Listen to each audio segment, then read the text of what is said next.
I see him as an assistant head coach and a passing coordinator. When did passing coordinators become a thing?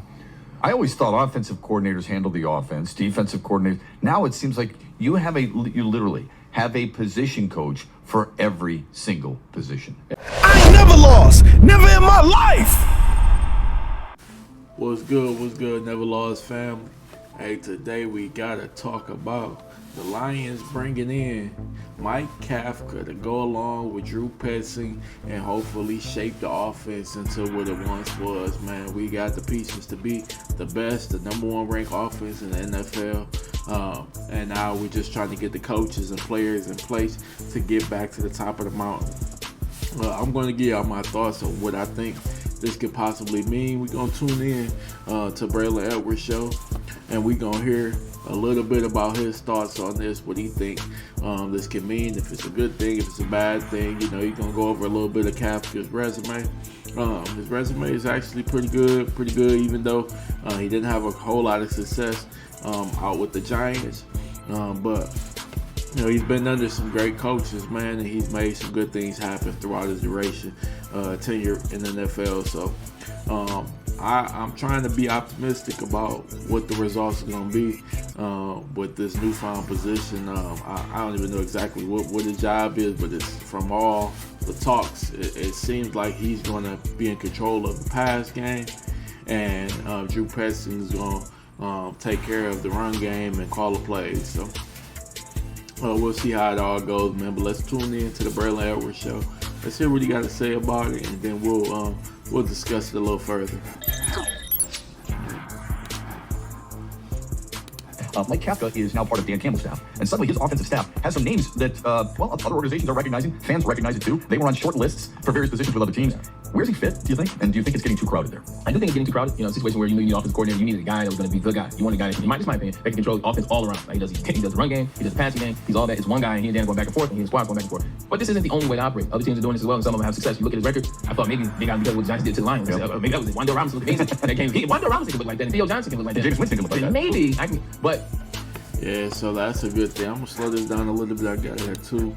Put it at 1.5. I just wanted to speed it up some for y'all. But yeah, I do feel like this is a result of they were cooking. This was one of the teams that when we played against them, we couldn't do anything. This might have been was this the most points we gave up this year? I'll check after the video.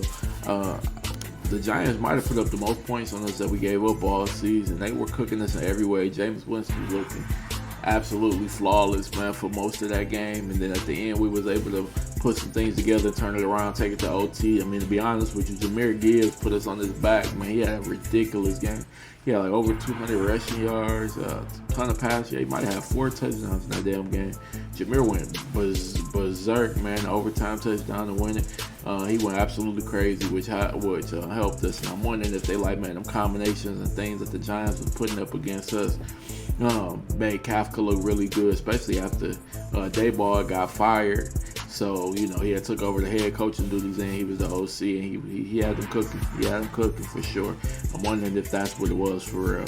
34-27, that was a hell of a game. Derek Barnes still got nightmares. I look at it like this. Kafka's a guy whose name was high, regardless of Detroit. His name was up there as a guy that come to a franchise and be the OC, be just the OC, not just the passing game coordinator. His name was high. He was in that. You see his track record. You see he was under Andy Reid when he was with Kansas City Chiefs. Definitely had to learn a lot out there with Patrick Mahomes. Just being under Andy Reid, goes to New York, coached under Dable. Dable, you saw what he did for Josh Allen when he was in Buffalo. He knows how to call some plays. I guarantee he picked up some stuff as well.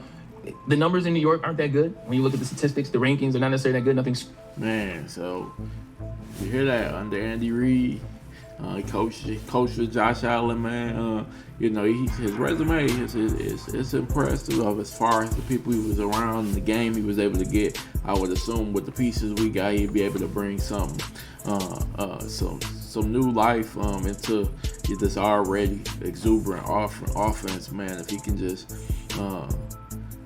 draw up it's the third down, and one of the things that he actually was good at was third down conversion. So hopefully he can draw up them third down plays, because our third downs took a crazy hit last year. We just got to get back in the form, man, so we don't even have to worry about going fourth down so much. I'm gonna let you keep going.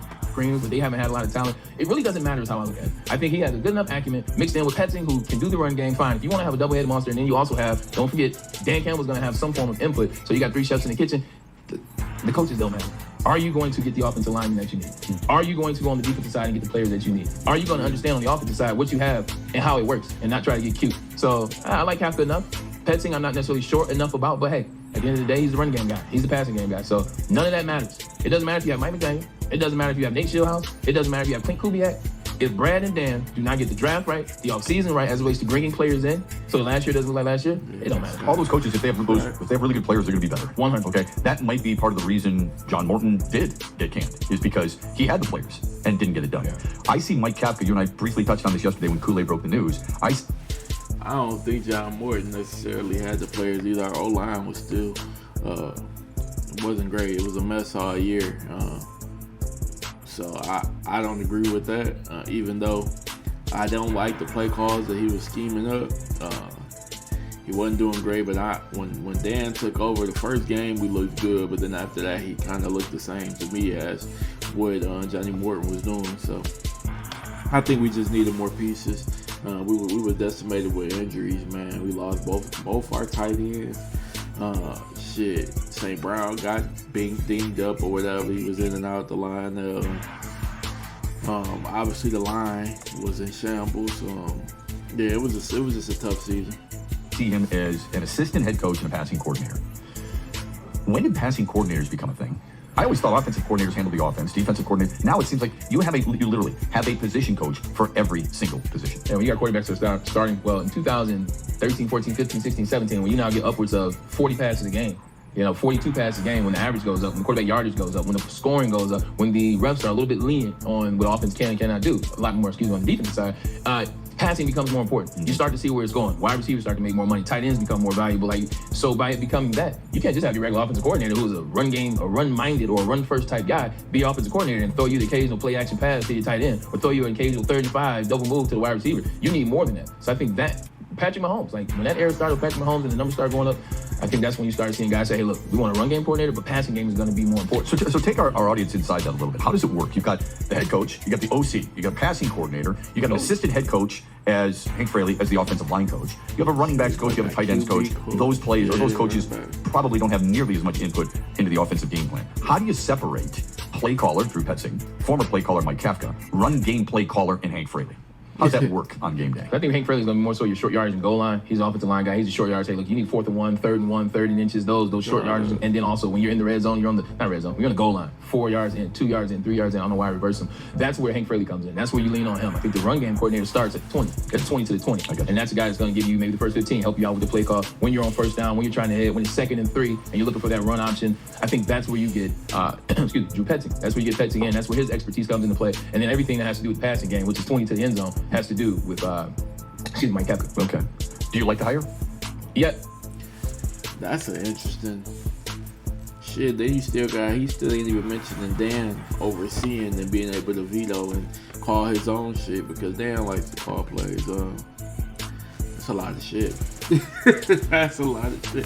I don't know. I'm starting to lean with, man, there might be too many chefs in the kitchen, man. That's a lot, but I'm gonna let him finish. You say you like the hire. I tend to like the hire too, only because the Drew Petzing hire I thought was awful, and I feel like this helped a little bit. I do in this sense. I don't like the ton of chefs in there. Like I said, I'm telling you, Dan Campbell's still going to be around, the offensive play call to some regard. Maybe it's a minuscule role. He's still going to be around. Now you got Drew Petzing. Then you hire another guy. I don't like that. With that said, I like the name Mike Kafka. I've gone and seen what he was able to do in the offensive passing game.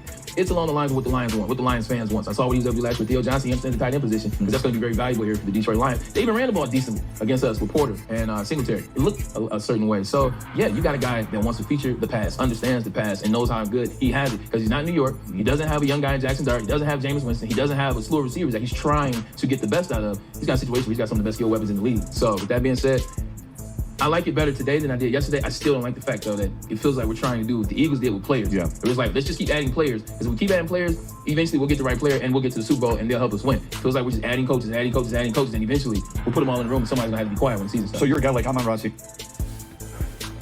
All right, man. That's Braylon Edwards' take on the new hire, Mike Kafka. Like I say, I did the Drew Petzing. When I looked at his resume, it was not impressive. I don't know how the hell, aside from him being cool with Ben Johnson, by the way, the Ben Johnson connection, and then obviously that leads to Dan and Johnny Morton, all them guys just being cool or whatever. That's the only thing that I could see of how he ended up as our OC, because nothing in Arizona made me believe that he had what it takes to come here and make a difference, man. I was a Mike McDaniel guy, especially with him going and being the OC and on the Chargers, and it was like, hell, we could have, if he was willing to do it, we should have took him. Now we got a guy, who can handle the pass game. They say he's really good at drawing up the passing plays. Then you got, Drew Petzing handling the run game, and hopefully, now it all comes together and it works out for the best for Detroit Lions, man, because we're thirsty to be that number one offense again and start cooking up, man. Hey, listen, I'm extremely excited, man. I'm gonna be more excited as free agency and as the draft and everything comes around, because I got some ideas of things that I would like to happen. I'm actually gonna I got a video coming up later today, man. We're gonna talk about a couple possible draft picks that I would like to see on the Lions, man, and we'll give a little breakdown of why I like these particular players, and then we'll kind of go from there, man. I appreciate everybody for tuning in. BDB, man, Never Lost Pod, man. Y'all have a good one.